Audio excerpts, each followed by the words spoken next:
Justifié par le souci d'attirer dans le giron de l'Église romaine les populations païennes, der Drang nach Osten, la poussée germanique vers l'est du XIe siècle, se poursuivit au XIIe siècle en expansion commerciale. La domination commerciale et politique de la Ligue hanséatique allemande, dont faisaient partie entre autres Hambourg, Lübeck et Stralsund, a donc duré plus de 3 siècles pour décliner progressivement après la découverte des Amériques.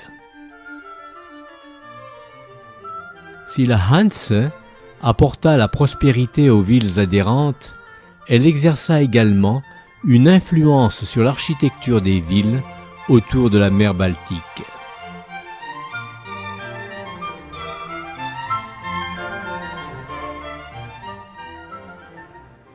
Toits en forte pente, non seulement en raison de la neige, mais aussi pour abriter dans les greniers les marchandises hissées à l'aide de poulies.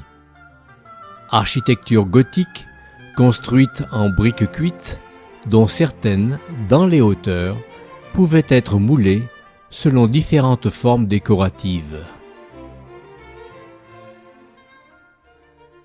À Hambourg, traversé par l'Alster, il reste encore des vestiges de ces grands entrepôts convertis en musées, théâtres ou bureaux.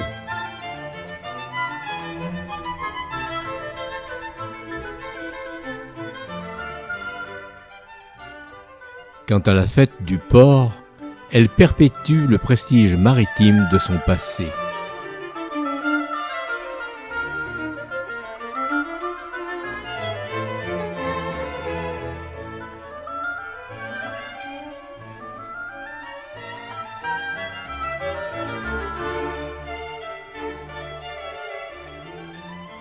Lübeck, qui fut la capitale de la Ligue hanséatique au XIVe siècle, a conservé de cette riche époque de nombreuses marques de sa prospérité qu'il est aisé d'imaginer en flânant dans ses rues, venelles et cathédrales.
C'est finalement à Stralsund que l'on pourra observer combien la richesse de ces marchands mécènes aura influencé le développement de l'art en général et de cette architecture baltique si typique et raffinée en particulier.